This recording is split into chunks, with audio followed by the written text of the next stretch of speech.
Porque, para mim, o sucesso é atingir o máximo que você pode na sua capacidade. Se você, quando termina tudo, conseguiu chegar perto do máximo, você teve sucesso.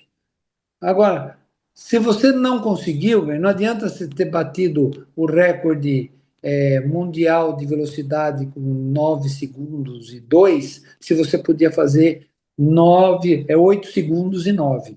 Você não está no máximo da sua capacidade. O resultado é sensacional, mas você não é um sucesso, pelo menos para você, né? É o que eu acho. Então, eu procuro usar isso aí. Eu estou no máximo da minha capacidade, eu estou fazendo o máximo que eu posso fazer, tudo que eu me proponho a fazer, eu consigo fazer no máximo da minha capacidade? Consigo. Então, eu tenho sucesso.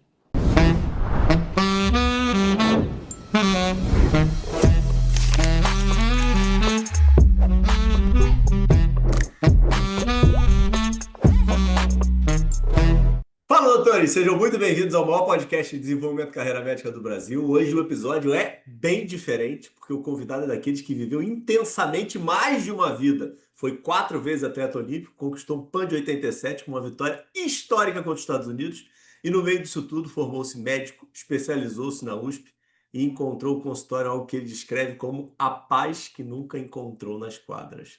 Marcel de Souza não é só uma lenda do basquete e do esporte brasileiro, é um homem que entendeu o que é viver com propósito. Então, já deixe seu like, compartilhe esse episódio, vem com a gente descobrir o que há por trás desse atleta, desse médico e principalmente desse ser humano. Fala, doutor Marcel! Nossa, que apresentação, hein? Que beleza, hein? Gostei, hein? A gente Nossa, que vai com beleza. tudo, né, pô? A gente se Desculpa. esforça, né, pô? Nossa, desculpa aí, é que eu tenho o relógio da vovó. O relógio da vovó tem mais de 100 anos. E ficou nas heranças de família, vai morrendo, vai ficando. Eu sou o cara da vez, o guardião do relógio e do piano da vovó, que tem mais de 100 anos. Então, enquanto você Isso estava daí falando. já demonstra já a tua essência aí no meio do núcleo familiar, né, poxa? Aí eu fico aqui tomando conta das coisas. E minha filha já falou que é dela. Os dois são dela já. O Ah, relógio. não. E já quero começar a fazer agradecimentos aqui. Então, Aham. primeiramente, ao querido amigo José Neto aí, que fez nossa conexão. Adoro, meu paciente. Neto tá lá agora na sua nova empreitada aí, treinando basquete agora no Oriente. Então tá lá arrasando. E o outro, Marcel, que você não Hum, sabe, é um médico que eu gravei, Dr. sim. Érico Blum. E Edson falou, jogava basquete amador, e aí a gente trocando uma ideia, conversando, ele falou, rapaz, meu Deus, grandes ídolos da minha vida é o Marcel, porque é espetacular isso tudo, e Marcel é médico. Eu falei, rapaz, vou ter que trazer Marcel aqui pro canal, eu não sabia disso não, sabia que o Marcel era médico não, ele falou, é isso e aquilo, e aí eu fui atrás do Neto e estamos aqui conversando hoje, então agradecimentos mil aí às conexões. Eu também agradeço, né? Porque é um prazer estar falando assim de medicina, da minha vida, de basquete, essas coisas, principalmente nesse nível, né? Porque às vezes é difícil você encontrar pessoas assim, com todo respeito a todos, né? Fica aquela história sempre a de sempre, né? Você fez isso, você fez aquilo, aquelas coisas. E medicina é um assunto que eu não falo muito, então acho que a gente tem bastante coisa para falar. Não, vamos com tudo. Mas, Marcel, me fala de início. Eu vi aí na tua jornada que teu primeiro técnico foi teu pai, né? Isso. E você aí ralou, mas em que momento em que o basquete deixa de ser hobby e começa a ser mesmo, não sei se um sacrifício ou um real ofício aí da tua vida? Bom, eu além de médico, eu sou músico. E músico, Eu vi aí nas tuas redes aí isso daí também. então, e músico de casa, né? Não é músico assim. Tinha que ser E humilde, hein, pô? não, assim, nada. E você sempre tem que começar do fim para o começo, né? Eu virei técnico de basquete também, tal, e estudando essas coisas, eu ia para os Estados Unidos, procurava livros, tal, não sei o quê. Eu achei um que dizia que o título em inglês é Talent is Overrated, que eu traduzi por talento não existe, que não é bem isso, né? Aham. O cara quer dizer que a turma dá muita importância ao talento e não é só o talento que faz o sucesso. E por que eu falei de música? Porque eu comecei a ler e vi que a história do Michael Jordan, por exemplo, é muito similar à do Mozart. O cara vai fazendo esses exemplos assim de máximos, né? E como eu estava na música, eu perguntava para a turma que estavam lá, né? Porque lá na música eu sou minhoca, né? E os caras estavam lá tocando lá. Eu perguntava, como é que você começou? Aí a resposta de um cara foi muito parecida com a que eu procurava. Que o cara falou assim: você sabe que eu não sei? Porque a minha família é de músico, assim, várias gerações de músicos, e eu me vi com o instrumento desde que eu me dou por gente. Sempre que eu dou por gente, tinha música em casa, tem instrumento, então não sei quando eu. Essa Não, pergunta que você peraí, me fez. o instrumento é antes da bola de basquete? Não, tô falando do cara. O cara lá que eu perguntei Ah, para tá, ele, pô. como é que você, né? E a minha história do basquete é a mesma. Eu me vejo, eu me lembro de estar com bola de basquete numa casa onde o meu irmão Mauri, que é 6 anos mais novo, não existia. Então eu não tinha 6 anos. Devia ter uns 4, uns 3. E meu pai jogava, minha mãe também era esportista, e tinha bola de basquete, de vôlei, e eu ficava brincando com a bola tal. E eu comecei assim. Aí, quando eu vi, eu já estava na seleção brasileira, porque, porque eu era muito ruim em vários esportes, inclusive o basquete, mas o que me dava esperança eram duas coisas. Eu queria jogar como meu pai jogava, e eu, quando jogava com gente da minha idade, eu jogava bem. Porque aqui em Jundiaí não tinha basquete da minha idade. Então eu tinha que jogar com um cara de 15 anos, 16 anos. Pra você ter uma ideia, eu com 16 anos já estava na seleção brasileira. Então, um cara desse jogar com um cara de 11, 12. Imagina o que ele não faz, né? Então os caras faziam bullying e tal, e eu persisti e fui indo, daí eu cresci. Quando eu cresci, eu respondo a tua pergunta aí. Fazer o quê? Mas pera aí. Mas pera aí, como é que era esses puxão de orelha do teu pai? Você voltava pra casa reclamando volta e meia. Pô, pai, eu sou horroroso. Pô, esses caras são tudo maior que eu, Não, tudo não, grande. mas não, meu pai ele não fazia eu já ir para o basquete, não. Eu tinha uma vida de criança. Ele me pegou no pé quando eu decidi treinar basquete. Quando eu decidi treinar, Ah, você quer treinar? Então vem aqui. entendi. Então, por exemplo, você tem uma ideia. Para eu começar a acertar lance livre, meu pai levou 2 anos me corrigindo. 2 anos. Porque eu punha a mão esquerda na frente da bola. Aham. E tem que ter um movimento coordenado muito grande de quando você termina o arremesso, essa mão sai. Ela não pode sair nem antes, nem depois, porque se ela sair antes, você desequilibra a mão. E o chute sai para onde for, né? E se ela Putz. sair depois da hora que ela tem que sair, o chute sai assim, a bola não rola assim, ela rola assim. E aí também, o Shaquille O'Neal, por exemplo. Aham. Eu treinei tanto que eu olhava o Shaquille O'Neal e falava lá, tá segurando a bola, porque o Shaquille O'Neal tem uma manorra, uma manopla desse tamanho, ele segurava a bola aqui assim, a outra fazia assim, né? Aí, a partir do momento em que eu decidi que eu ia, que era o basquete que eu queria, porque eu joguei futebol, tênis, vôlei. Meu pai não se E metia. nada ia para frente. Não, nada. E meu pai só queria que eu estudasse. Ele exigia que eu estudasse e que fosse um dos primeiros. Eu era um dos primeiros da classe. Mas a hora que eu entrei e comecei a jogar basquete com 12, 13 anos, aí ele começou. Então era estudar e treinar, estudar e treinar.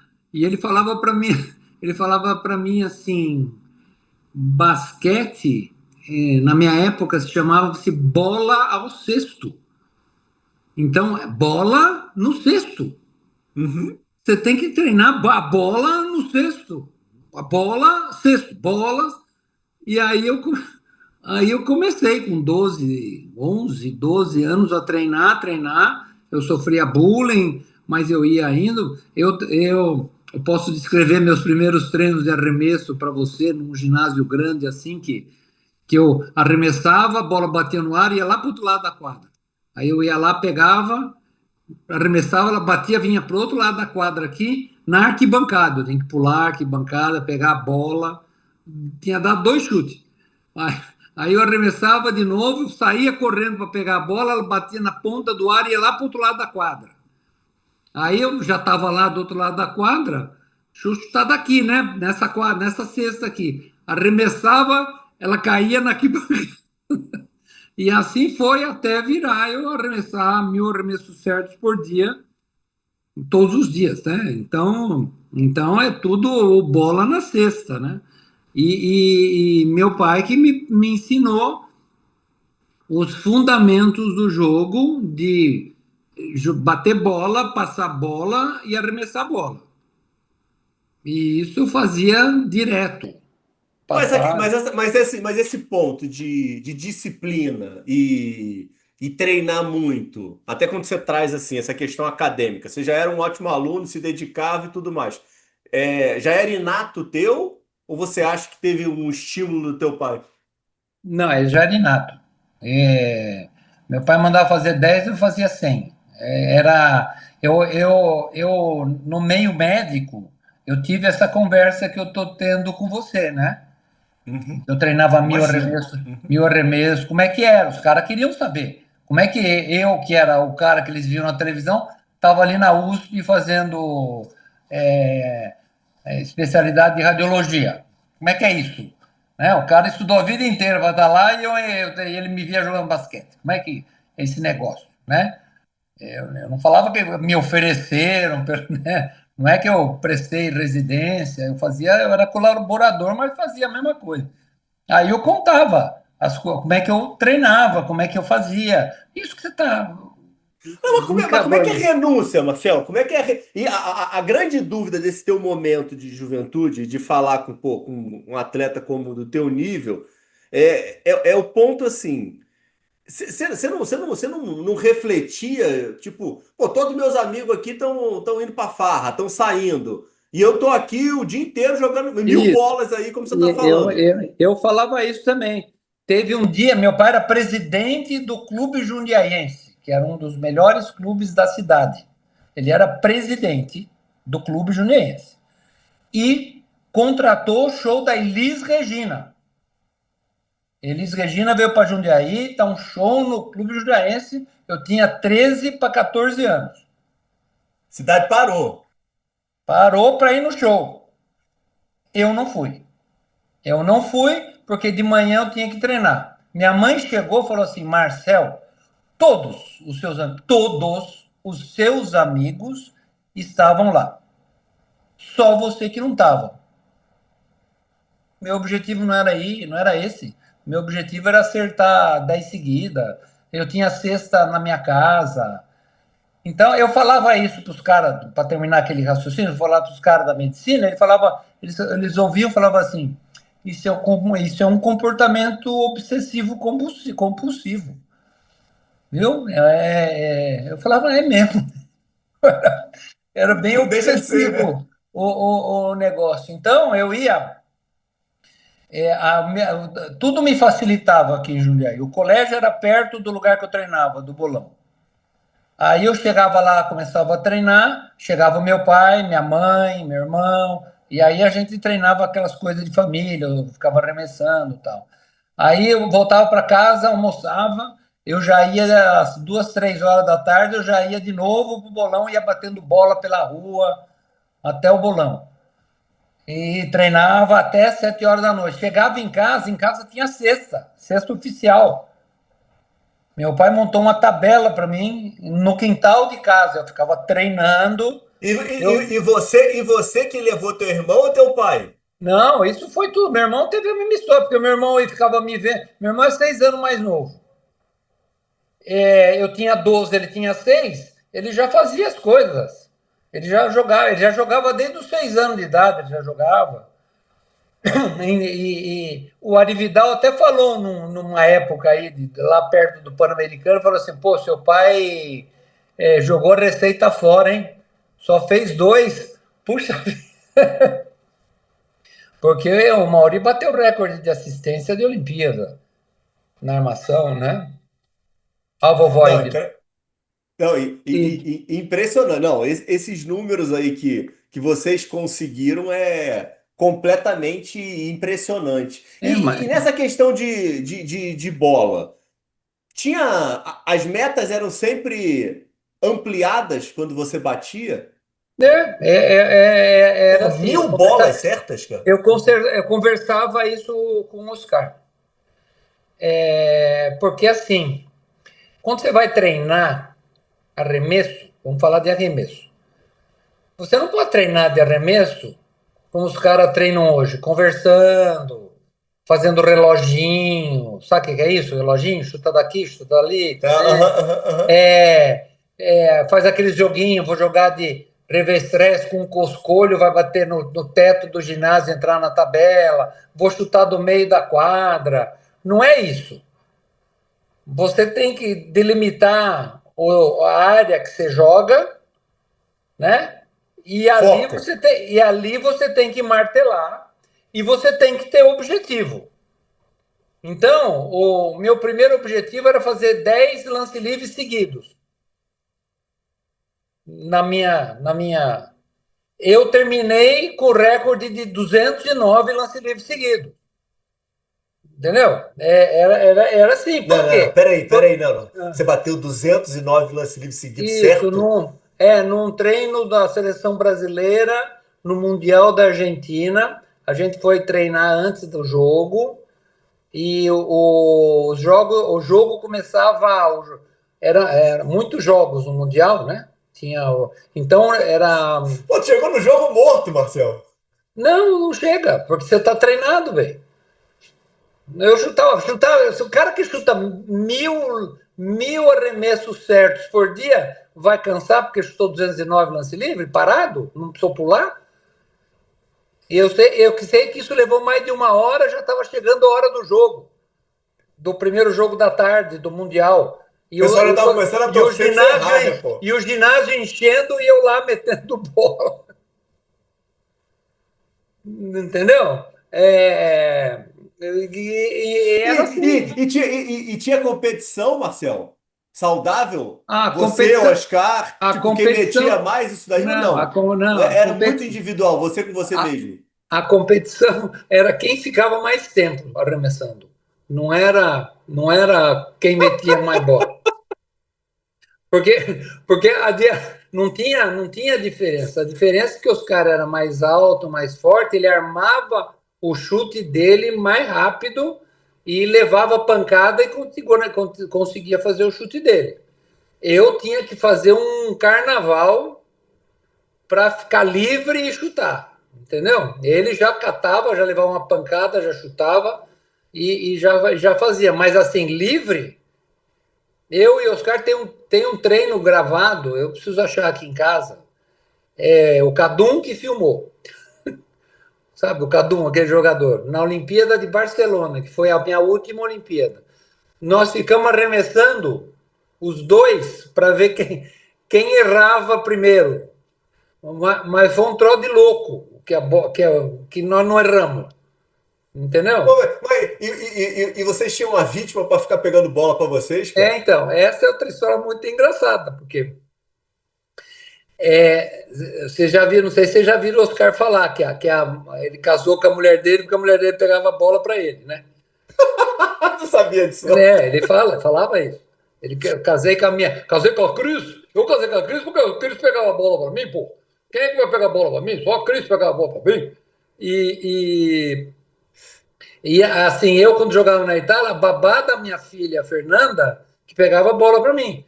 E era muito engraçado, porque você chegava para treinar num lugar, tava aquela turma, aquela molecada vendo o jogo, tudo que jogava, assim, categoria menor, assim. Você falava assim, ô fulano, pega a bola para mim. O cara falava, nossa, vou pegar a bola pro Marcel, que beleza. Eu, eu mandava, porque eu acertava, o objetivo que você falou, como é que fazia, o meu objetivo era acertar mais que 90% dos arremessos. Por quê? Rapaz, Porque eu vou vocês são chutar, eu vou muito doidos, acertar 1.000. impressionante. Então eu chutava menos que 1.100 arremessos para acertar 1.000. Que era mais que 90%, não é 90%, é mais que 90%. E aí, você ia treinar arremesso, fica assim, o cara jogava basquete, então ele passava a bola direitinho para você. Você arremessava, a bola caía na mão do cara, ele passava para você. Você arremessava, ele ficava 40 minutos fazendo isso. Pegando a bola, passando, porque a bola cai sempre no mesmo lugar, né? Sempre no mesmo lugar. Ele pegava e ele fazia o mesmo movimento. Vocês e os caras ficavam com lesão de trauma repetitivo, Não, né, eu pô? tô treinado, porque você não começa, vou chutar 1.000 arremessos. Você começa com 100, com 50, 100, 150, 200. E esses 1.000 arremessos não era tudo na mesma hora. Eu Mas o chutava, cara não estava treinado, não, o né, pô? cara, o cara não, estava treinando para passar. No outro dia que eu chegava lá para treinar, o cara me via e ele ia embora. Ele não queria mais pegar a bola com o Marcelo.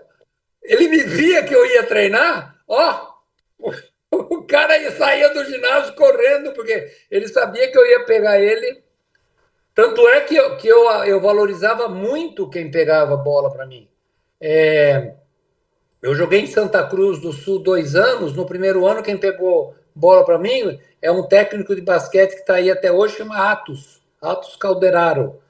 Ele pegava 1.000 bolas para mim todo dia. Eu chegava antes do treino, arremessava 250 bolas, depois do treino da manhã, mais 250 bolas, 500.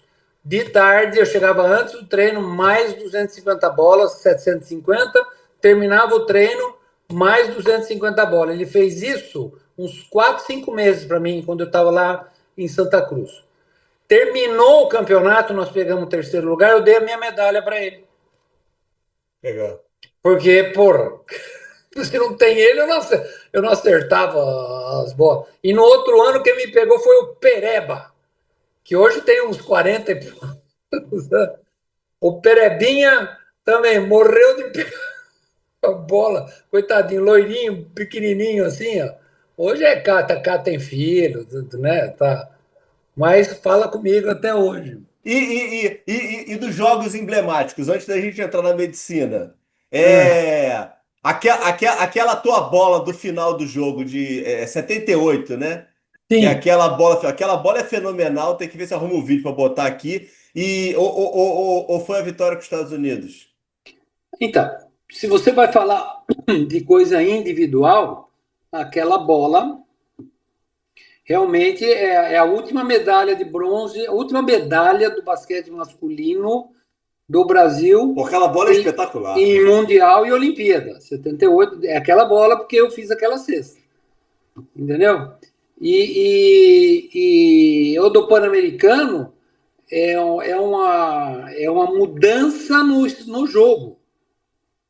Nós mudamos o jeito, o jogo de basquete mundial joga desse jeito, porque quem mudou foi a gente. O time brasileiro que ganhou o Pan-Americano. Tem até Quantas bolas você meteram naquele jogo? De 3? naquele eu fiz de 3 eu não sei. Eu sei que eu fiz 31 pontos, 10 rebotes, jogando de número 2, pra você ter uma ideia. E o Oscar fez mais 46 pontos. E o mais legal daquele dia, porque aquele dia foi a coroação de um campeonato, né? Uhum. É que no primeiro tempo, nós estávamos perdendo de 14 pontos para os americanos. Estava um negócio assim, 66-52 foi o primeiro tempo. Desses pontos, 52 pontos, ou 60, não sei, agora eu de estatística sou péssimo. Desses 60 pontos do primeiro tempo, do time brasileiro, eu fiz 8 pontos e o Oscar fez 8 pontos. Nós fizemos 16 pontos dos 52. O resto foi os caras do time que jogaram. Então não era que só nós, é que a gente ficava de um jeito que os caras não estavam acostumados a isso. Os caras marcavam o chute de 3 pontos dentro da linha de 3 pontos, naquela linha antiga ainda, de 6,25. Na linha de 6,25, o cara ficava. O cara tinha certeza que vocês iam errar, né? O cara ficava atrás da linha, falava, pô, meu amigo. Chuta aí, né? Não, amigo, né? Pelo amor de Deus. Entendeu? Então. Não, e tem um detalhe que tem que ser falado, né? Pô, o time era bom pra caramba, né? Dos Sim. caras, né? O deles era o melhor que eles podiam formar sem a NBA, que eles não quiseram ir, que podia ir, né? Mas do jeito que nós jogamos, foi o jeito que hoje.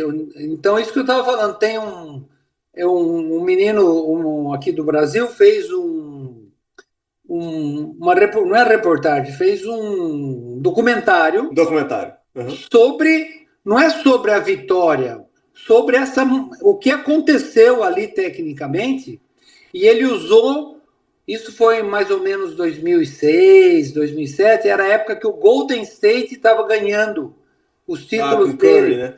com o Curry.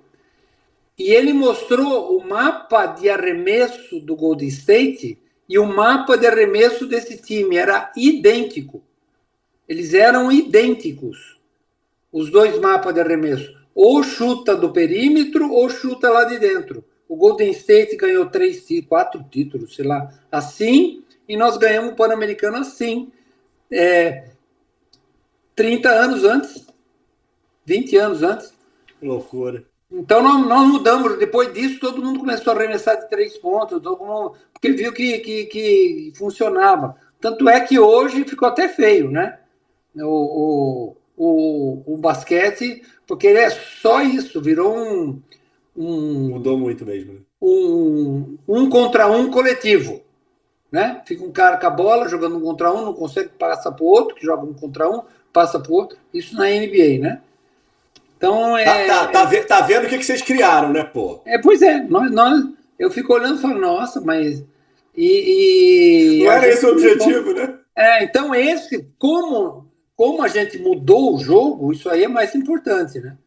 E isso vai ser reconhecido ainda mais para frente, muito, porque eles hoje em dia é tudo documentado, tem todos os jogos documentados.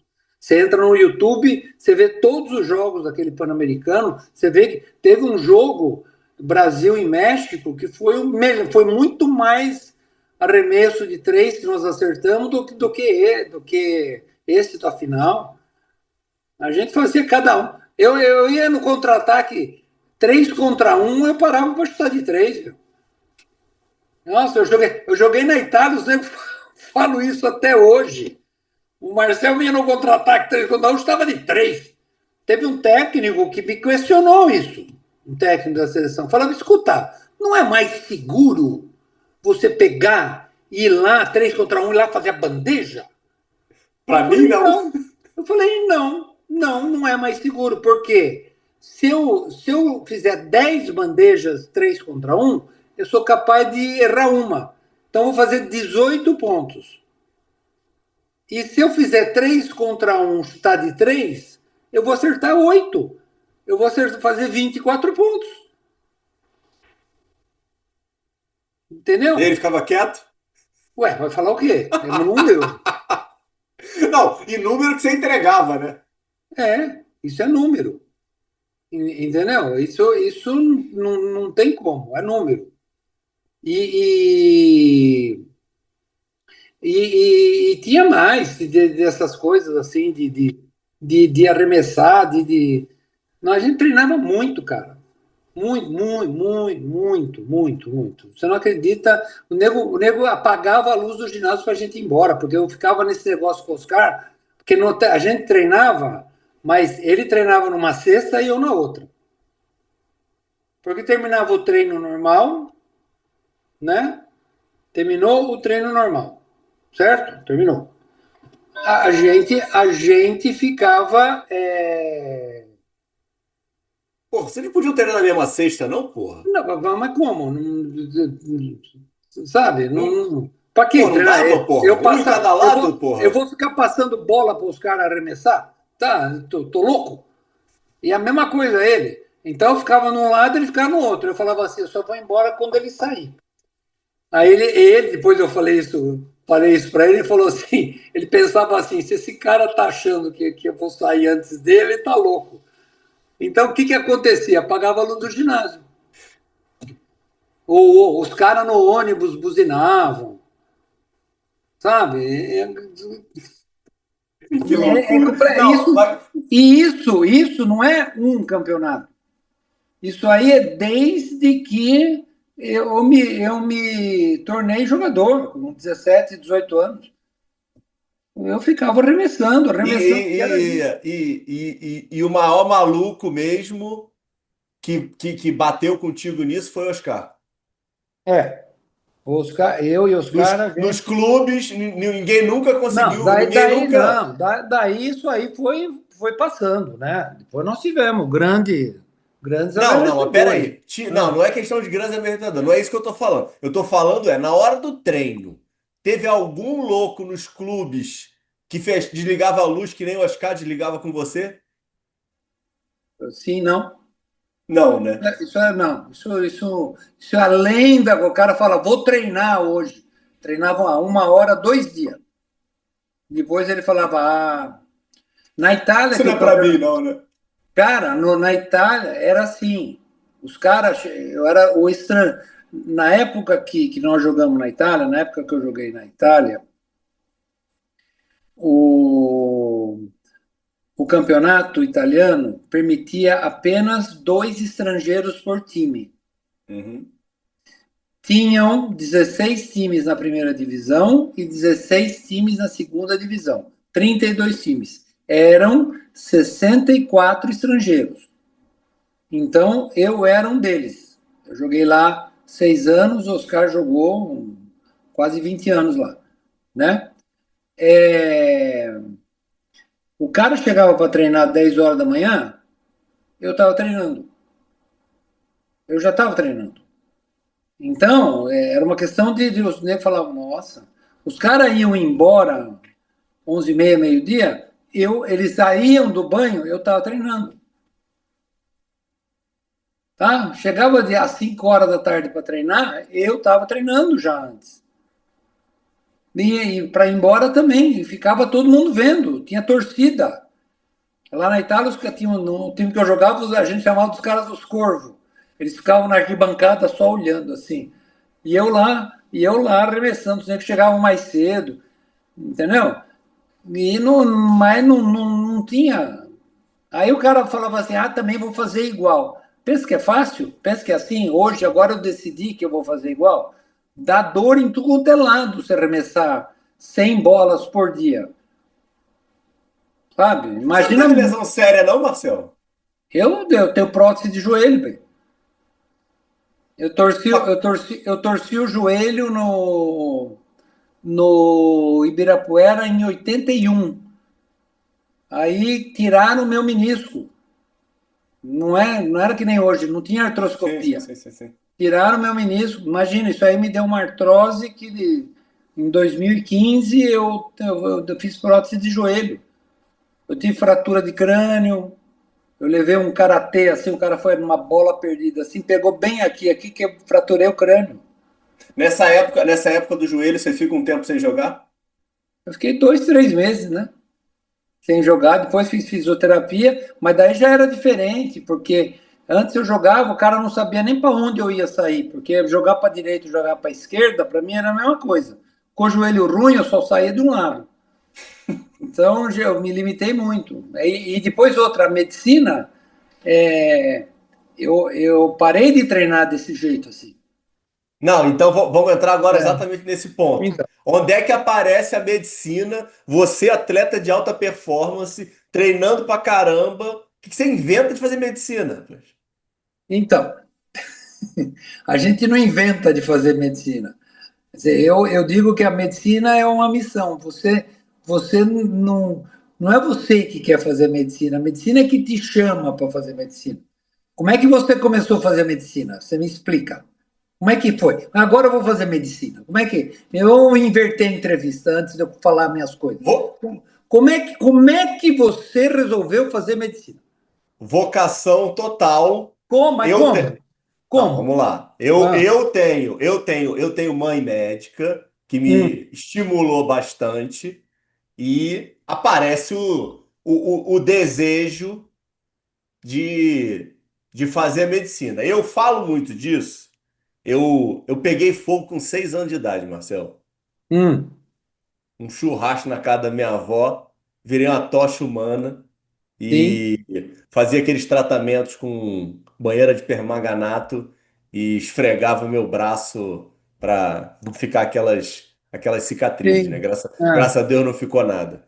E minha mãe médica não conseguia ficar do meu lado tirando as cicatrizes, e quem ficava do meu lado era o meu pai, normalmente chorando com o meu pânico. Então, sim. assim, olhando para trás, a medicina apareceu muito na minha vida nesse momento inicialmente de conexão aí de dor, de sofrimento e de ter uma pessoa realmente que me dava a mão naquele momento que eu precisava de uma ajuda.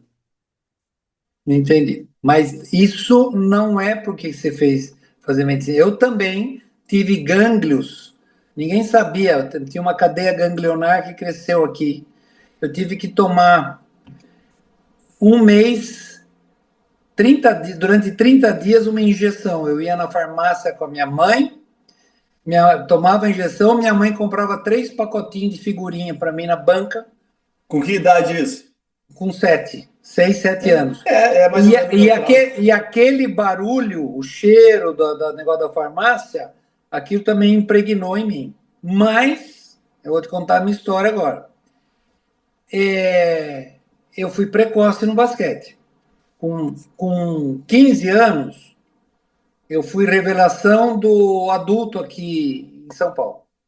Com 16 anos, eu já estava na seleção brasileira.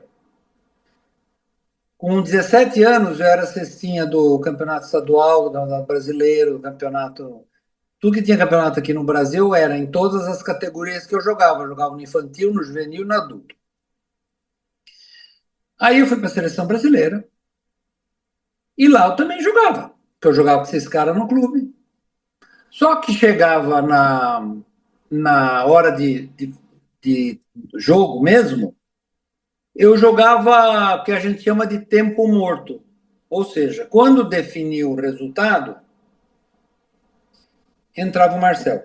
Eu treinava pabu com os caras, o nível já era alto e eu treinava igualzinho a eles. Do mesmo jeito que os caras batiam boxe, eu não estava lá assistindo, né? Eu treinava mesmo, 17, 18, 18 anos. Só que chegava no jogo, jogava e o pessoal que jogava, eu tinha 17, o cara tinha 21. Não é que, né, porra, 25, nada. Era o cara que estava chegando a vez dele de ir para a seleção e eu atropelando. Depois, atrás de mim, ainda veio o Oscar atropelando, o Gilson, todos esses caras aí. Bom, O meu pai, que foi meu tutor, né, foi lá perguntar. Escuta, o meu filho aí é cestinha disso, cestinha aquilo, e na seleção ele não joga, não é aquele que eu quero que ele seja titular, nada disso. Eu quero que ele jogue, junto com que nem joga todo mundo. Por que ele fica lá no banco e joga 2 minutos por jogo? Ou seja, o Brasil está ganhando, abriu, o Brasil venceu o jogo, 3 minutos para acabar o jogo, o Brasil está 20 pontos na frente, entra o Marcelo. O Brasil perdeu o jogo, jogou com a Rússia, 1 minuto para acabar o jogo, estão perdendo de 12 pontos, entra o Marcelo. Era assim que eu jogava. E aqui no Brasil eu dominava, era assim, eu fazia, eu jogava no Sírio, já estava no Sírio. Ou o cara falar assim, então, ele vai ter que esperar a vez dele, né? Porque tem fulano, tem a molecada, aí, os caras. Meu pai falou assim, tá bom, só que ele vai para os Estados Unidos, porque ele teve um convite para ir jogar nos Estados Unidos, que foi um técnico que veio aqui, me viu jogar, e aí me convidou, me viu jogar com 15, 16 anos, aí me convidou, quando chegou na hora que eu tinha 18, para ir. E eu fui jogar nos Estados Unidos. O campeonato americano bateu exato com o que meu pai queria, porque você jogava e estudava, você tinha que ter nota para jogar. Começavam os treinos em outubro, metade de outubro. Só que você tinha que chegar no fim de agosto para começar a estudar. E não podia treinar. Entendeu? Não podia ter treino organizado, porque a turma tem que estudar. Mas podia, no fim do dia de aula, você ir lá e rachar com os caras que você ia jogar. Fazia uns racha lá com a turma. E os técnicos assistiam. Eles podiam assistir. Aí, nesse cenário, eu cheguei.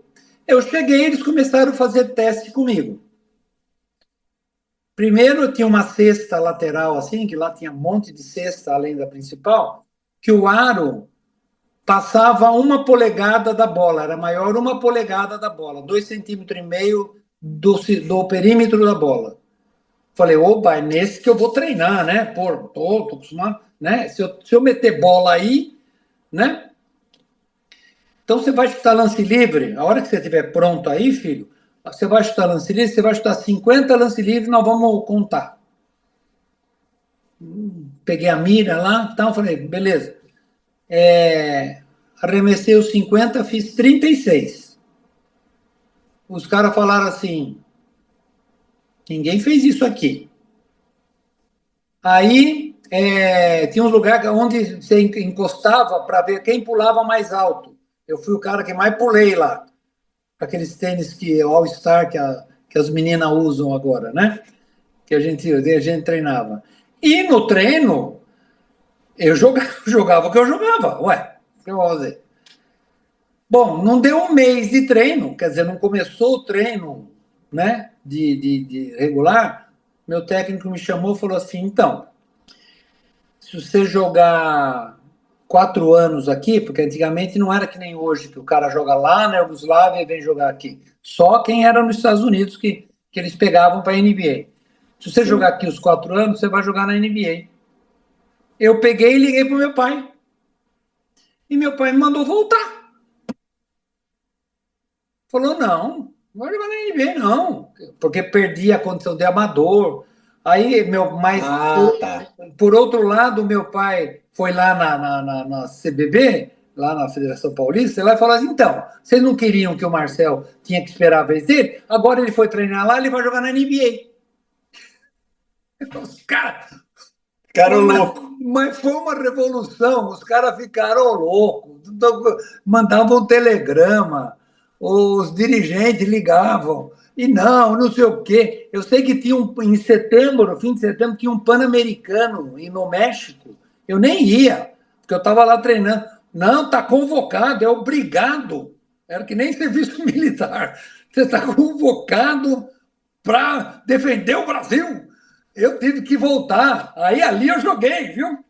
Aí eu jogava 15, 20 minutos, tal, não sei o quê. Mas como meu pai manteve a palavra com o cara, eu joguei aquele ano. Uhum. Só que no Natal, meu pai foi lá ter certeza que eu ia voltar, né? Tanto é que eu voltei, terminar os jogos, eu nem terminei o ano letivo, tive que sair, fui embora, meu pai. Como é que você ia contra o pai em 1975? Não tinha pai e a mãe. Aí, o que aconteceu? Eu, desesperado assim, tal, entrei no vestiário lá da Bradley, que eu jogava, me olhei no espelho e falei assim, você tem cara de médico, cara. Eu falei, puta, sabe quando você se vê médico? Eu me vi médico naquela hora. E aí ficou mais fácil para mim, né? Porque eu queria, claro, eu podia muito bem jogar os 4 anos, jogar na NBA e depois fazer medicina. Mas me veio aquilo lá, eu voltei para o Brasil, tipo, em abril, fiz o cursinho aquele ano e entrei na faculdade. Assim, né? Mas treinava E, também? hã? Treinava esse período? Treinava, jogando junto. Isso foi eu entrei na faculdade em 77. Eu joguei lá 75, 76, saí em abril de 76. Ah, o título é em 78, né? Você tinha que estar treinando, né, pô? Então, não, mas pá, eu vou contar ainda essa de 78, eu estava no segundo ano de medicina. E em 76 eu fiz o cursinho, em 77 eu fiz o primeiro ano. Daí eu fiz o primeiro ano, entrei na faculdade e falei, bom, é, E aí, entrei na e aí onde faculdade, você morava, essa época? Jundiaí, e a faculdade era de Jundiaí mesmo, Faculdade de Medicina de Morava Jundiaí. com teus pais? Isso, com meus pais. Tá. E jogava no Sírio. Eu ia toda noite, eu já parei de treinar 2 vezes por dia, comecei a treinar uma. E aí eu entrei na faculdade e eu falei assim, agora que eu entrei, eu vou sair quando der. Porque agora eu vou me dedicar ao basquete. E teve um torneio na Europa e eu fiquei 2 meses, que era um torneio que era o primeiro turno era na Europa e o segundo turno era no Brasil. E eu fiquei 2 meses sem frequentar a aula. A aula começava em março, eu voltei em maio para a faculdade. Quando eu voltei em maio para a faculdade, eu não entendia mais nada do que estava acontecendo ali. As matérias, os caras estudando, todo mundo, aquele ambiente que a gente sabe de faculdade, aquela, né, tal, e não sei o quê, e eu ali boiando, bioquímica, falava, que é isso? É, histologia, anatomia, eu falei, meu amigo, e agora? Como é que eu estava lá desesperado? Aí um pessoal, umas meninas, tinha uma república, me ajudaram. Começaram a estudar comigo, sabe? Histologia, bioquímica, nananana. E eu todo dia eu estudava até as 3 da manhã e acordava, ia para a faculdade, ia treinar e estudava. Quando eu chegava do treino, eu estudava, fazia a mesma dedicação que eu tinha para fazer arremesso. Por isso que eu falo que é uma coisa da gente. Que eu falei, agora, não, eu não vou ficar para trás desses caras. Mas imagina que eu vou chegar aqui e não entendo nada. E passei, eu passei de ano sem, fiz a faculdade inteira sem DP, sem reprovação, fazia exame, fiz 2 segunda época, porque eu estudava que nem maluco, e no treino eu ia jogar, né? De 77 a 82, e em 78, Para o pessoal que fala que não tem tempo, pois não dá muito certo com não, você, não, né? eu realmente não tinha tempo. Porque eu chegava na faculdade, a aula começava tipo 8h30. 8h30, saía às 5 da tarde, eu dormia 15 minutos para não dormir na estrada, ia treinar em São Paulo, treinava no Sírio, ou ia jogar, voltava, ia estudava até as 3 da manhã, voltava, acordava 8h30, e assim ia na graduação, né? Hospital. Estava no internato, tinha que dar plantão, né? Tinha jogo, eu trocava plantão, chegava no fim do mês, eu dava plantão uma semana seguido. para fazer a carga horária e não deixava de treinar, sabe? Adiava, fazia os filhos adiar jogo, porque eu tinha que fazer aquela. Aí eu ficava o dia inteiro no hospital, vinha para casa só para tomar banho e ficava Não, mas lá. e lazer não tinha nenhum, né? Ué, o lazer era esse. O meu lazer sempre foi esse. Você sabe quantas festas de faculdade eu fui? Porque eu saía da faculdade às 5 horas da tarde e ia treinar em São Paulo. Depois eu vinha para estudar. Sabe a quantas festas eu fui na faculdade? Se foram 3, foram muitas.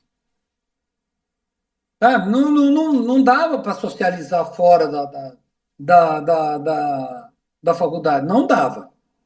Não dava, porque não tinha como, sabe? Só quando você matava a aula para tomar cerveja um dia, matava o treino, sabe? Aquelas coisas. Mas, né? Pô, não era possível, né? O Mortari até falava que eu chegava sempre meia hora atrasado. Marcava o treino às 5, eu chegava às 5h30. Mas tá bom, então vamos marcar às 7. Eu chegava às 7h30. Hoje vai ter treino de handebol, o treino começa às 9. Eu chegava às 9h30. Falava na faculdade. Entendeu? Mas lazer de hoje, né? Assim, dificilmente você arranjava, porque mesmo chegava nas férias, tinha jogo, você tinha que treinar, você tinha que, pô, tinha seleção, aí você treinava. Nessa da sexta de 78, eu fui treinar, eu treinava um dia com os caras, porque eu chegava lá no sábado, eles tinham treinado a semana inteira, era dia de folga deles. Eu treinava, domingo eu treinava lá, preparo físico lá com os caras lá, não sei o quê. Segunda eu treinava e ia embora. Voltava para Jundiaí, a gente treinava em Teresópolis, Petrópolis, alguma coisa assim para esse Mundial aí. Eu ia lá, treinava ficava 3 dias, sábado, domingo e segunda. Voltava para a faculdade. E, Você e tá de fui, brincadeira, e rapaz. fui, e fui para as Filipinas, nas Filipinas, que nós fomos 15 dias antes, que eu treinei com o time, direitinho. Porque estava lá o time e tal, não sei o que, eu treinei. É claro que eu tinha 22, 20 anos, você não perde a condição física assim, né? Mas já não era mais a mesma coisa. Mesmo assim, eu fui. Teve a seleção do torneio, eu fui o terceiro colocado e o Oscar foi o quarto. E, Que era um e, campeonato que a gente e, tinha que e, ganhar. e em que momento que tem a virada medicina e basquete? Então, demorou, porque terminou terminou minha participação na seleção brasileira em 92. Aí Da Olimpíada. a internet estava começando, e aí o professor Carazato, que já faleceu, era do médico do COB, ele me ofereceu um estágio na USP, no Hospital das Clínicas. E eu falei que queria fazer radiologia, e eu entrei lá, fiquei 5 anos lá fazendo radiologia, e eu ainda joguei. Isso você tem filho, tá casado, Marcelo, nesse momento? Eu me casei a primeira vez em 82 e minha filha nasceu em 85. E, e daí Quando é que você faz a faculdade? eu fiz a faculdade de 76, né? 77 a 82. A faculdade terminou no dia 30, no dia 1 eu me casei. Eu, um ano, porque a minha primeira esposa jogava vôlei, né? A Ivonete era a reserva da Jaqueline. E a gente combinou de casar no dia 1 de dezembro de 82. Nós avisamos os times um ano antes. Fala, o ano que vem, no dia 1, não pode ter jogo. Tá? Jogo não. Mas não teve não, né, porra? Não Não teve. marcaram não. Mas eu joguei dia 3. Vocês não eram mole, não. Meu Deus do céu. Não, Joguei no tá, mas dia. aí volta. Eu te interrompi só para Então, contextualizar essa questão das datas. e, Aí, fala, fala, a- fala, fala, fala depois da aí, Olimpíada. então, aí eu terminei em 92 e comecei a jogar aqui, né? E em 93 eu comecei esse estágio que me ofereceram. Fiquei lá 5 anos. Saí para ser diretor do Pacaembu e tal. Eu virei, joguei até 94. Aí, no começo de 94, eu virei técnico, do mesmo jeito que eu me casei. Eu terminei de jogar numa sexta-feira, segunda-feira eu já era, no domingo eu já era técnico. Me ofereceram um cargo de técnico em Guarulhos. E eu fui técnico 11 anos. E Ah, nesse, você foi técnico 11 anos, Marcelo. fui com resultados modestos, porque ninguém entendeu é, a minha proposta. Sabe aquele. Tem uma música do. Como é que chama aquela do Cacete Planeta? Aham. Eu faço vídeo. Já viu essa música? Você nunca viu? Não, não, não. Tem uma frase assim: mandei o meu vídeo para a mostra da Folha. Matina Suzuki, era um jornalista famoso, né? Achou uma bosta. Ninguém. Não, mandei um vídeo para a mostra da Folha, ninguém entendeu a minha proposta. Matina Suzuki achou uma bosta. Entendeu? Eu cheguei lá com umas ideias novas, revolucionárias, que hoje todo mundo aplica, eu estava no século passado. Errou o time. É, e aí eu ainda insisti até eu ver como é que a turma agora, a Gen Z, assim, a última vez que eu fui técnico foi em 2014, aí eu falei, não dá. E, e daí eu virei médico mesmo em 2004, porque eu fiz essa especialização, aí eu continuei sendo técnico, aí eu ficava meio mais ou menos assim. O final da faculdade até a especialização, você não trabalha como médico, não. 10 anos eu joguei na Itália, aí eu fui jogar. Aí Terminou. você era 100% jogador. Na Itália você nunca. Não, não é, dá, nem dá. Não, daí eu voltei a ser jogador, me Não, formei. não sei, rapaz. Pra você dá tudo, rapaz. Eu vejo aqui, você Não, arruma uma não, hora. na Você não dorme, Itália, poxa vida. na Itália não dava. Ah, dormia que dava, né? Até a turma me pergunta isso aí. Fala assim, mas como é que pode você fazer medicina e ter jogado basquete nesse nível? Falei, super fácil. Como assim? Qual é o segredo? Super fácil, é só não dormir. Você dorme o que dá. Você vai viajar no jogo que tem 2 horas, você dorme. Joga 3 horas aqui, 20 minutos ali. Você vai dormindo o que dá. Ué. Agora você quer dormir 8 horas e fazer medicina? E jogar basquete? Também não é assim, né? E, daí aí eu voltei para medicina, eu comecei a estudar tudo de novo. Eu fiquei, eu virei médico de família. Eu tenho uma pós-graduação em médico de família pela Unicamp. É, eu virei clínico, eu fiz concurso na prefeitura, entrei. Isso antes da radiologia? Não, depois, né? Depois, tá. Depois. Aí, quando eu voltei para medicina, eu não voltei na radiologia, eu voltei como médico de família, em Entendi. 2004. Aí, quando voltei para medicina, um amigo meu, doutor Maurício Milani, que era médico da seleção brasileira na minha época, ele é lá de São Bernardo, ele falou: Você faz ultrassom, né? Eu falei: Faço.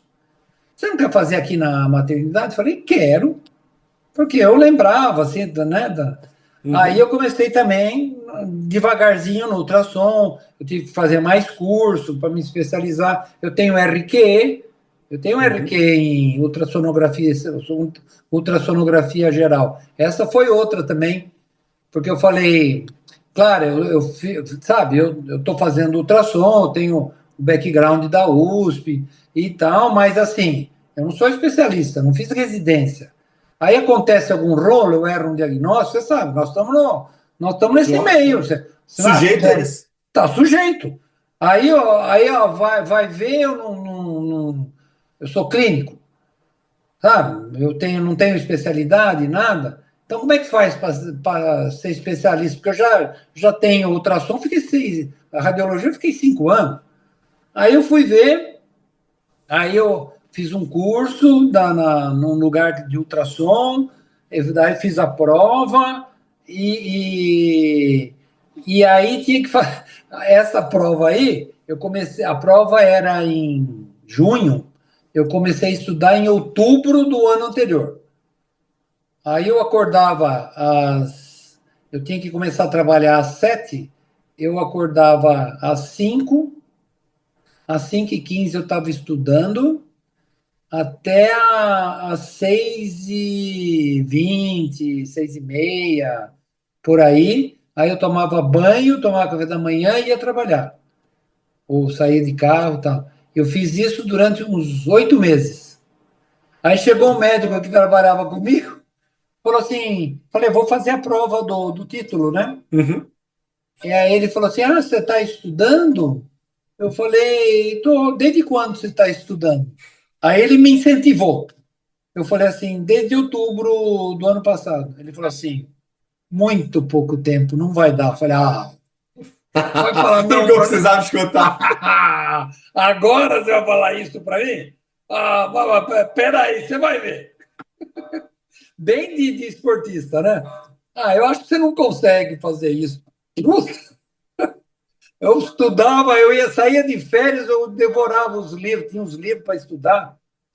E aí eu fiz a prova. A prova é super difícil, é uma prova geral que você tem que acertar mais que a metade, não sei quanto a mais do que a média de todos os caras que fizeram a prova.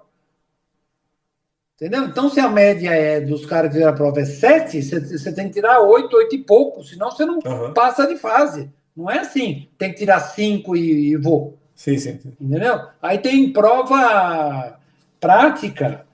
A mulher senta do seu lado e fala assim: mostra a artéria carótida externa. E sei lá, com o aparelho, você tem que ir lá e falar: essa aqui. Tá bom. Entendeu? Mostra a veia cava, mostra umas coisas assim, sabe? Que você tem que acertar para ela ver que você sabe. Tem prova prática, a prova tem um tom meio clínico. Paciente com isso. Pô, nossa, você tem que estudar que nem louco. E aí eu consegui esse título e daí eu larguei a clínica e fiquei só com ultrassom, né? E que eu sou ultrassonografista hoje tempo integral, né? Hoje eu estava trabalhando lá, a hora que você me viu, eu estava trabalhando ainda, né? Não, pô, não para de trabalhar até hoje, pô. É uma produtividade máxima, Porque poxa. tem uma pesquisa japonesa que fala assim: se você parar de trabalhar, conseguir parar de trabalhar antes dos 55 anos, você vai viver a vida que você tem que viver. Você vai morrer quando você tiver que morrer, tudo certo. Mas se você parar de trabalhar depois dos 55 anos, você morre em 2 anos. E eu já tive muito amigo meu que morreu em 2 anos depois que trabalhava. Parou de trabalhar, tipo, trabalhava mais que até dos 55 anos. Minha mãe parou de trabalhar aos 53, ela tem 93. A vida dela, porque a pessoa que para de trabalhar antes dos 55 anos está com a vida feita, está resolvido, Sim. Vai morar na praia, vai ter a casa de campo, né? Não está precisando tanto de dinheiro, principalmente na época passada, né? Agora, hoje em dia, você tem que se virar. Mas eu, por exemplo, comecei a trabalhar com 47, né? Então eu vou trabalhar até o fim.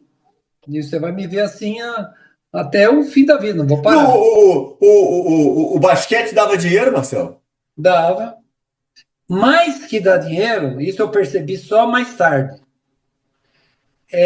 Porque era amador, né? Aham. Não, o dinheiro não era assim que nem hoje que você vê esses contratos aqui, mesmo no Brasil. É, Nada próximo. jogador que é promessa em todos os esportes está ganhando já. Os Uhum. Estados Unidos, imagina, eu fui jogar nos Estados Unidos, os caras me davam US$ 15 por mês, porque era para comer no domingo, a janta de domingo. Porque a universidade dava a refeição até o almoço de domingo, depois fechava para limpeza, para folga dos funcionários, então não tinha refeição na janta de domingo. Então, esses US$ 15 era para você passar um mês comendo no domingo, era isso. Hoje, tem jogador de college ganhando US$ 7 milhões por ano da universidade. Porque Caramba. senão não segura o jogador, entendeu? Então mudou muito os conceitos, mudaram os conceitos. E na minha época de juvenil, não tinha dinheiro. Meu pai não deixava eu ganhar dinheiro porque eu tinha que estudar. Falar, não, não vão dar. Porque dava umas gorjetinhas, assim, Aham. se der para o meu filho, eu tiro ele. Porque ele tem que estudar, onde já se viu, porque meu pai sabia que eu jogava bem, que eu ia ganhar, né? Então não tinha isso. Mas um time como o Sírio, como o Franca, times que eram tradicionais, eles adotavam os seus jogadores. Então eu fiz 18 anos, o Sírio me deu um carro para eu ir treinar. Esse carro, ele fazia a manutenção desse carro, ele pagava a gasolina, pagava o pedágio, trocava o pneu e pagava, trocava o óleo e Uhum, pagava. uhum, Eu uhum. falava que precisava botar um som no carro, o diretor botava. O jogador no Sírio casava, o cara dava um emprego para ele e dava uma casa para ele. Então eu ganhei um apartamento do Sírio quando eu me casei. Então eu percebi que dinheiro na minha mão vinha assim, dinheiro de hoje vinha assim, R$ 800. Uhum. Mas eu não gastava nada. Entendi. Nada. Não gastava nada. Sabe? Hoje em dia a gente termina o mês no vermelho, esperando o mês Uhum. que vem, né? Imagina, você não, tudo que você fizer tá pago, sabe? E me diz uma coisa, pô, você que teve essa super vida de atleta, tá aí hoje na medicina, você sente falta, do basquete na tua vida, ou hoje você consegue ser completo com a medicina? Não sinto nenhuma falta do basquete. Porque, assim, como técnico, eu queria ser técnico de basquete para passar o que eu achava do jogo, não consegui. Não consegui, eu não vou ser teimoso, né? Ficar insistindo. Como jogador, eu me convidavam para jogar veterano. Eu até joguei 3 anos de veterano. Uhum.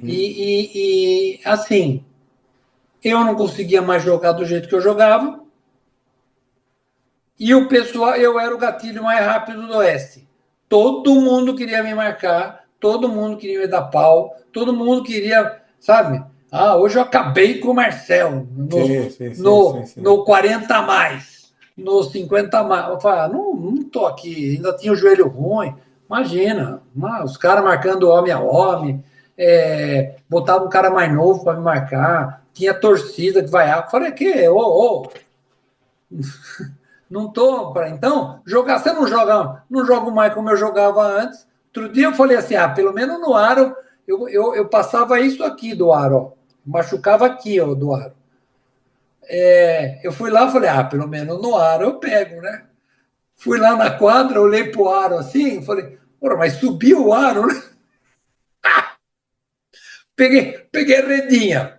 Assim, dei um pulinho, peguei a redinha. Falei, nossa, mas o ar tá mais alto, não é possível. Sabe? Não consigo mais. Então é esse, não vou nem pensar. Então, eu ligo a televisão, E se assiste, não, nada. Nada, eu ligo a televisão 2 minutos, vejo o jogo do jeito que está, não dá para assistir. Eu não consigo assistir porque, Mas o basquete foi um grande amor na tua vida. claro, certo, mas a minha missão é medicina, né? Basquete eu amo, Ah, essa frase é amo boa, basquete, pô. amo basquete. Eu tenho um, não é karma, em inglês é curse, I'm cursed, sabe? Eu olho o jogo, assim, eu tô vendo o jogo, eu vejo coisa, o cara fala assim, como é que você viu isso? Sabe? Uhum. Porque eu estudei muito o jogo, muito, por causa da medicina, que me ensinou que você tinha que estudar, por causa do basquete que você tinha que treinar, tá? Eu tinha o físico muito desavantajado porque eu perdi o ano, porque isso é explicado também. Você vira um talento, você tem uma capacidade técnica muito grande, ela é superior ao seu físico.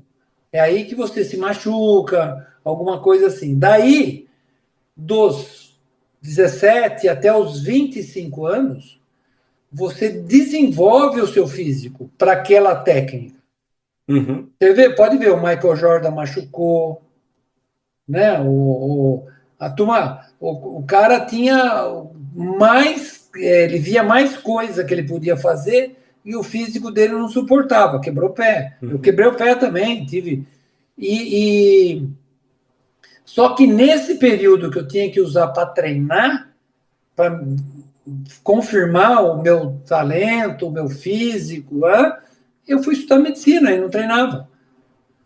Né? Então, quando eu larguei no 82 e só joguei basquete, comecei a treinar, eu vi que só isso não bastava. Eu tive que estudar o jogo.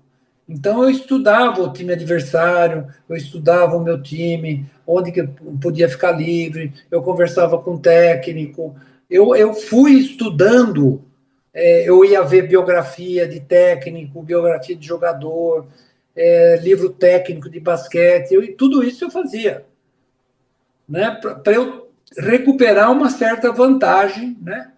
E aí eu desenvolvi meu próprio meio, o jeito, sabe? Eu não imitava ninguém, não. Eu entendi que eu tinha que ver aquilo lá e fazer o que eu achava de, de, de basquete. Mas, assim,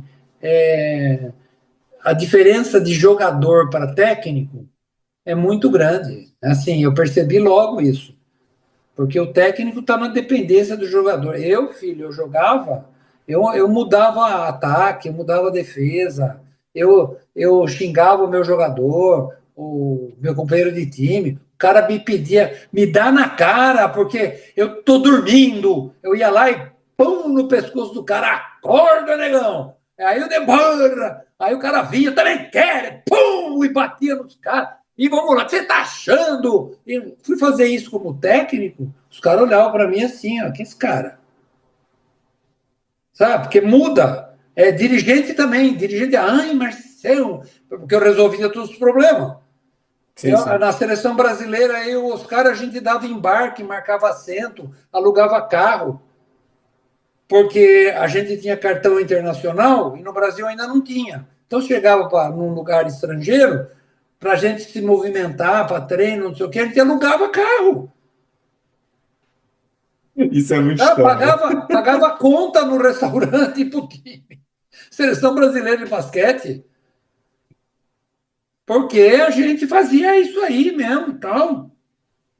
Aí os diretor, nossa, tal, virei técnico. O cara também está querendo. O que é? Você acha? Você acha que isso aí? Porque uma coisa é você assistir 1.000 jogos de basquete. A outra é você jogar 1.000 jogos de basquete, Uhum. né? Principalmente nesse nível. Então, você assistir 1.000 jogos de basquete, na Itália você via muito isso. É assim, o time mudava de dono, porque lá o time tem dono, né? E mudava de dono, chegava o dono, eu não sei nada, me explica, porque eu tô aqui para ajudar, então, não sei o quê. Aí começava a assistir jogo. Assistia os 3 campeonatos e falava, mas, entendeu? Pelo que eu sei, não va bene così, né? Assim não dá, porque eu não vejo alguém. O meu presidente falava assim: não tem garra, eu não vejo ninguém se atirar para trás da bola. Eu falei: é? Então tá bom, a bola estava perdida lá e eu vum, pá, caí assim. Falava: Marcel, sim, ela, a bola já estava perdida, caía no negócio de patrocínio. Os negros ficavam malucos comigo. Daí falava, rapaz, tá vendo? Para ele jogar, tem uma briga. Aqui em São Paulo, a gente tinha um time grande assim, perdeu para um time mediano. Ué, perdeu. Não é porque o time é mediano. Aí o Aham. diretor veio para mim e falou assim: a folha de pagamento desse time é 3 vezes menor do que a nossa. E como é que a gente perde? Eu falei: então, eu, eu sou pago pelo meu valor em relação ao que tem o basquete. Uhum. Se o Michael Jordan vier jogar aqui, ele ganha 36 milhões de dólares por ano. Ele não vai ganhar 36 milhões de dólares por ano para jogar aqui. Né? Não tem como. Ele vai ganhar mais que todo mundo, mas 36 milhões de dólares não vai. E a Sim, sim, mesma sim. coisa eu. Isso é pelo meu valor. Não é que se eu ganhar o dobro do que eu tenho, que eu ganho, eu vou ter que jogar o dobro. Eu jogo o que eu jogo. Eu tenho certeza que eu dou o meu melhor e jogo, e a engenharia financeira me permite ganhar isso. Do outro cara, não. Puta vida, Marcel, que dinheiro, já se viu, fiquei queimado assim, porque falava, Mercenário. mercenário, onde já se viu falar um negócio desse? Né? Entendeu? Então tinha muito isso. Então, imagina um técnico falar com o diretor. Porque o outro diretor ganha, tira sarro, tem que ganhar. Um dos problemas do basquete brasileiro é que categoria de baixo tem que ganhar. Tem hoje o melhor jogador da NBA é o Nicola Parmegiano Nokic. 2,15, gordão, não sei o que, uma puta técnica. Vê se ele ganhou alguma coisa no sub-15. Nem joga. Vai aprender a jogar primeiro, Uhum. lá na Iugoslávia. Primeiro você aprende a jogar, depois você aprende a competir. Entendeu? Você não com 12 anos, com 11 anos, fica aquelas brigas de pai, de juiz, de jogador, para o cara ganhar o campeonato sub-12, onde o cara tem que se divertir jogando, tá? Tem tática, aquelas, pô, olha, isso aí não é só no basquete, em todos os Não é? esportes. Todos os esportes, né? Tem, É. tem essas coisas aí, né? Não é, estou falando basquete porque era meu esporte, então eu Sim, tenho que falar. lógico, lógico, não. É. Eu acho que é um relato que precisa ser dado, né? Porque eu acho que cada vez mais a gente vai perdendo um pouquinho essa mão, né? E perdendo o ser humano, né? E Olha, vou pegar até um gancho nisso. Quando você. Quem que é o Marcel que a gente não vê? Que a gente está aqui escutando agora. Como é que é? Quando o consultório fecha. Quando, é quando, muito quando legal. saía da quadra, como é que é hoje aí? É É a mu- música que te faz? É a TV, é a família? Como é que é isso, Marcelo? Então, eu continuo, eu continuo com o tempo, né? São aquelas, né, que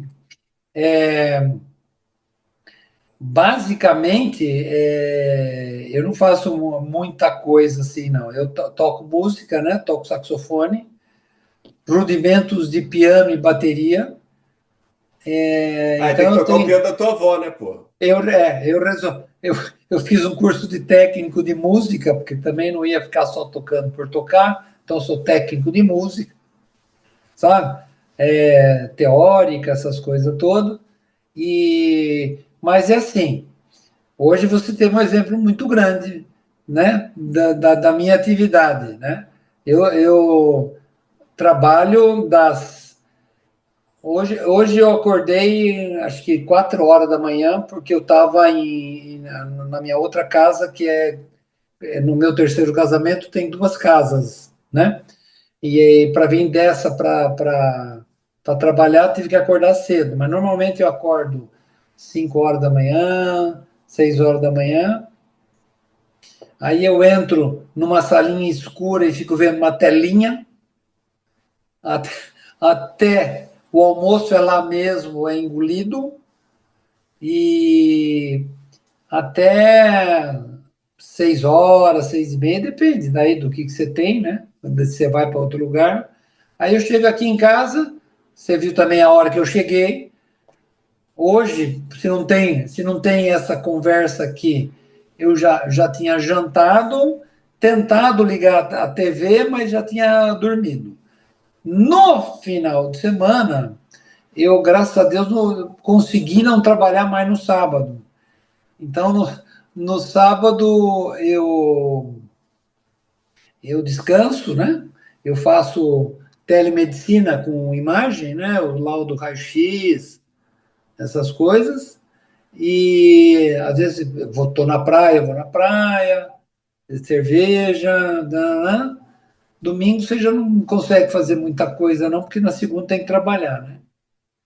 Então fica mais ou menos assim, daí eu reservo espaços. Eu daqui no Natal vamos para um lugar, entendeu? No Carnaval vamos planejo Sim, para sim, sim, ficar, sim.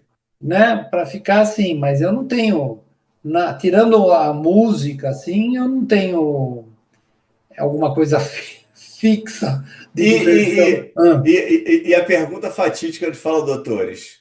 O que que é o Ah. sucesso para você, Marcel? O sucesso é eu quando faço palestra, eu falo assim que eu não tenho medo de morrer. Eu sei que respeitando todas as crenças, todas as religiões, tudo que eu acredito que eu vou para algum lugar. E chegando nesse lugar, eu vou ser submetido a algumas perguntas. E vão, numa coisa assim que acho, né? Vão chegar para mim e falar assim: Marcel, você foi jogador de basquete, né? Fui, né? Joguei basquete.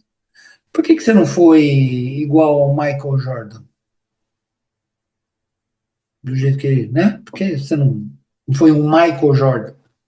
Outro Michael Jordan?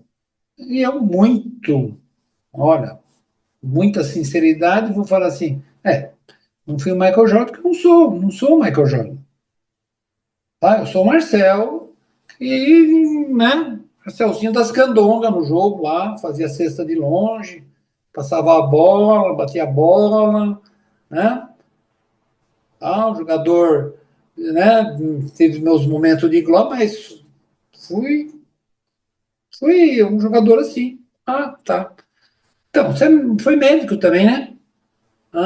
Por que você não foi um Adib Jatene, um Christian Barnard, um cara desse que revolucionou aí, prótese cardíaca, blá, blá, blá. Que não, não foi um desses? Eu sou médico de UBS, sou médico de clínica popular, eu estou com a população, eu ajudo no que eu posso, né? Tal. Mas eu vou ficar preocupado quando eles falaram assim, tá bom. Então, por que você não foi o melhor Marcel que você podia ser?